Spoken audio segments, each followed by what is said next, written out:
They say you can't teach an old dog new tricks. I beg to differ. I started out as a gentleman's barber. Sounds pretty Stone Age, I know, but bear with me. I opened up my shop in 99 on Swanson Street. This was the place to be back in those days. There were designer clothes shops, restaurants booked out for months, art galleries, and cafes. My place rode the fashionable wave in style. I offered hot towel shaves using a cutthroat razor and classic hairstyles. I had my services and prices painted in a beautiful script on the window. Most weeks, I'd see someone taking a photograph of the shop. Carefully considered shots from the time taken. It even featured in a glossy weekend supplement. I still have a copy. Boy, do I look stiff standing in a posed portrait in front of the door. Good times. 5 years of them. And then the drift began.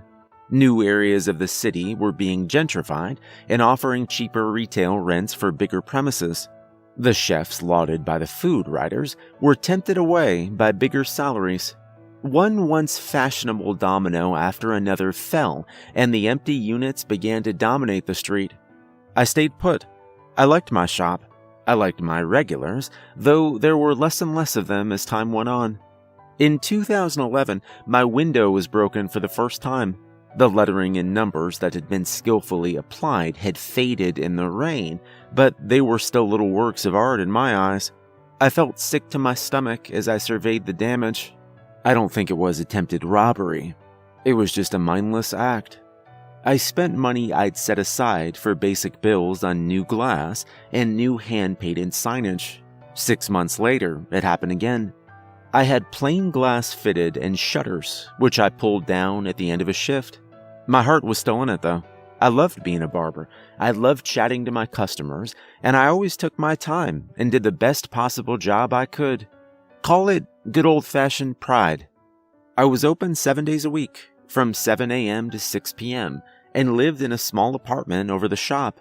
There was a storage room next to the salon as well, which I used for storage and to do the books. I never married. I was in love once, crazy with it, but we went our separate ways. I try not to have regrets. Some days I succeed. Some days I fail. In 2015, I was beaten up when I was opening the shop up. Again, I don't think there was any thought of robbery. From the way they laughed and hollered, kicking the hell out of me and spitting on me as I lay curled up on the sidewalk seemed reward enough for the 2 men who attacked me. It was 3 months before I was well enough to open the shop again. A few days after I took this tentative step to getting my life back on track, a young man came into the shop. Blood ran from his nose, and one of his eyes was swollen and starting to close. "Can I use your restroom?" he asked in a shaky voice. I helped him upstairs, where he could at least wash his face in the bathroom. It turned out he'd been attacked feet away from the shop. When I asked him why, he replied, "Because I'm not like them." I didn't press him any further. He called around a couple of weeks later to say thank you. He brought a young woman with him. She was very quiet and looked around the shop skittishly. They were about to leave when she asked, "Can you cut my hair?" She had long auburn hair that fell almost to her waist. "Gee," I said, "I'm not the right person to cut your hair." She looked at me and said, "I think you are exactly the right person to cut my hair, so I feel more like me." I didn't press her any further. I sat her down, and while her friend waited, we spent the rest of the day cutting and styling her hair. The next morning, another young man walked into the shop. He wore a bandana on his head, told me that he felt low because of burns to his scalp he'd suffered years ago in an accident, and had heard that I was a nice guy who might be able to help. I didn't even get as far as G, just said I'd do my best. Without me even planning it, without an end in mind. Over the next 2 years, my gentleman's barber shop slowly transformed. I'd always worked on my own before, but I took on 2 members of staff. Both had qualified at college as beauticians, but that was such a limited term for what they did. The way they helped people. The shop's opening hours also changed over time. We'd vary. Sometimes it was the standard 8 a.m. to 5 p.m. Sometimes we'd open up at midnight, close at dawn, because some people felt more comfortable at night. We didn't discriminate, we just wanted to be there. As for the people who walk through our door, there's no definitions I can apply. Sometimes there are people with visible scars, some heartbreakingly so. Some, maybe, whose scars are carried inside them. We never ask for anyone to explain, but we always try and listen if anyone does want to talk. So, yeah, that's me. That's what I do. I'm sorry if I haven't explained it very well. It feels a lot of the time that the world keeps shifting, and I'm a man growing old in my little shop and doing the best I can. Something happened last night, though, something which has thrown me. We'd closed the shop early evening, after a 6 a.m. start, and as ever, I was left alone. My back ached, and I felt like a cold beer. I was giving downstairs one final check-over. Everything had been cleaned and packed away. It was all fine. And then I heard anger, raised voices, someone out in the street shouting, "Freak! Where are you hiding?" A second voice, "Yeah, scumbag, show your filthy face." I tensed. I told myself this was none of my business. I took out my mobile. I should just call the police. But I knew how long they took to respond to requests to help from round here. The rich folks got priority in this city. Fact. A bottle smashing made me jump. Freak. I swore. I couldn't just hide in the shop. I had to try and do something. My skin felt like it was turning to ice, and my hands shook as I unlocked the shop door. Ever since I'd been attacked, I'd suffered from panic attacks. This was a nightmare situation for me. I tried to swallow. My throat was tight. I started to feel like I couldn't breathe. I pushed the door, tried to see the people who were shouting, but the street was empty. Apart from the figure crouched down in the doorway opposite. They were a dark shape. Hiding, I thought. Afraid.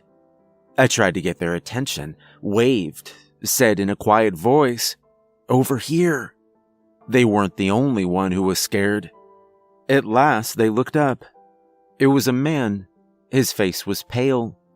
"Over here," I said again, and gestured that he should come to the door. He glanced nervously up and down the street, then hurried towards me. "Look," I said, "I don't know what their problem with you is, but you can shelter in my shop if you want." He nodded and followed me back inside. With a shutter still down over the window, the shop would look dark from the outside. The man was breathing heavily. "You shouldn't have helped me," he said. A bead of sweat dropped from his face onto the floor, and he sounded terrified as he spoke. "Those men who were after me, they suspect me of being something.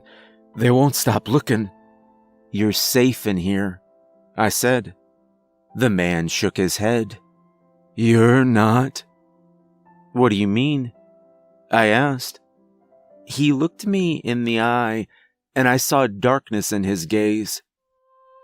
"Beyond the clouds it calls," he said, each word a struggle. "It screams in all its terrible majesty, and I cannot resist." Suddenly, his head jerked upwards, and the sinews on his neck seemed to become more prominent.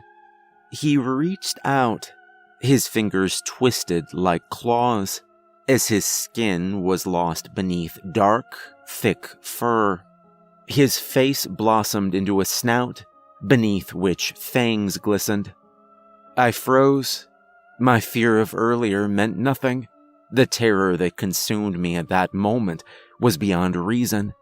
The thing that the man had become, the beast, snarled. We were inches apart, and its breath was a burning, fetid wind on my face. "Freak!" someone shouted outside. "You're dead when we get our hands on you." The beast's pursuers were back. If I can get to the door, tell them it's here, I'll be safe, I thought. The beast's low guttural snarl continued. Its ears were raised as well now. It had heard them, and its jaws slowly opened as it stared with primal intensity at the door. Seconds, I thought. That's all it'll take. And got ready to make my move. Freak! The shouting continued in the street. I hesitated. Freak was a word I'd heard too many times in my life. People I knew had had this shouted at them. People who came to my shop had told me they'd been abused because others thought they were freaks. I knew then that I couldn't expose this beast, strange as it seemed in my eyes, as scared as I was of it. If I turned against it because it had been branded a freak, then I was betraying everything I believed in. I remained still and tried to breathe slowly. The voices outside continued to call, but grew quieter. The beast listened until the world fell away into silence. It's past dawn now, and the man, who is just a man again, fragile and flawed, is asleep in the room next to the salon. After the men outside had gone, the beast had backed away from me and curled up in a corner there. Its breaths came ragged, and its body swayed from side to side. It seemed to be caught in some terrible conflict within itself. Was it fighting against the urge to hurt me? I don't know. But as the light grows, I open the shutters and get the shop ready to open. There's a new day ahead. What it will bring is unknown, but I will try my best to face it with an open mind and love in my heart.